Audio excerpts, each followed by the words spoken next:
सर्वप्रथम ऐसे वीडियो बनाने में काफी परिश्रम लगता है, इसलिए उत्साहवर्धन के लिए please like and subscribe my channel.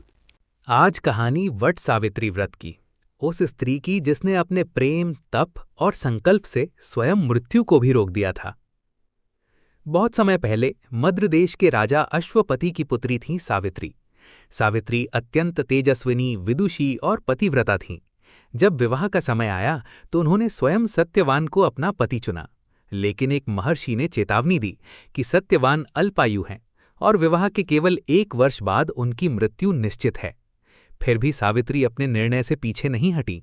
उन्होंने कहा, जहां मेरा प्रेम और धर्म है वही मेरा जीवन है। समय बीतता गया और वो दिन भी आ गया। सत्यवान वन में लकड़ी काट रहे थे, तभी अचानक उनके सिर में तीव्र पीड़ा हुई और वे मूर्छित होकर गिर पड़े। सावित्री ने उन्हें अपनी गोद में ले लिया। कहा जाता है कि उस समय वे एक विशाल वट वृक्ष के नीचे थे। तभी स्वयं यमराज सत्यवान के प्राण लेने वहां आए, लेकिन सावित्री अपने पति के पीछे पीछे चलती रहीं। यमराज ने उन्हें बहुत समझाया, पर सावित्री अपने पतिव्रत, धर्म और बुद्धिमता से यमराज को भी निरुत्तर करती रहीं। अंततः यमराज प्रसन्न हुए और उन्होंने सावित्री से वरदान मांगने को कहा। सावित्री ने अत्यंत बुद्धिमानी से ऐसा वर मांगा जिससे सत्यवान को पुनः जीवन प्राप्त हो गया। तभी से वट सावित्री व्रत अखंड सौभाग्य, प्रेम और अटूट निष्ठा का प्रतीक माना जाता है। कहा जाता है कि जिस वट वृक्ष के नीचे सावित्री ने अपने पति के प्राण वापस प्राप्त किए, वही वट वृक्ष इस व्रत का मुख्य प्रतीक बन गया। यदि इसे वैज्ञानिक दृष्टि से प्रतीकात्मक रूप में देखा जाए तो वट वृक्ष की आयु वृक्षों में सबसे अधिक मानी जाती है।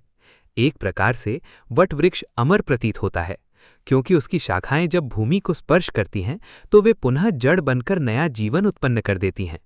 बरगद के विशाल वृक्ष के आसपास ऑक्सीजन का स्तर भी अत्यधिक माना जाता है, जो जीवन शक्ति और सकारात्मक ऊर्जा का अनुभव कराता है।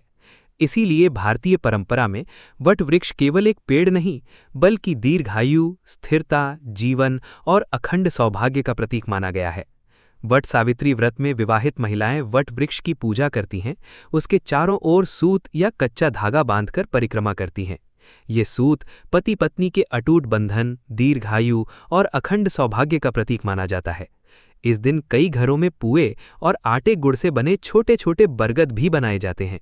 ये छोटे मीठे प्रसाद बरगद के फलों जैसे दिखाई देते हैं और मंगल, मधुरता तथा पारिवारिक सुख का प्रतीक माने जाते हैं। इस प्रकार वट सावित्री व्रत केवल एक उपवास नहीं, बल्कि प्रेम, निष्ठा, प्रार्थना, प्रकृति और वैवाहिक जीवन की पवित्रता का उत्सव है। जहां प्रेम सच्चा हो, वहां मृत्यु भी हार जाती है। जय महाकाल।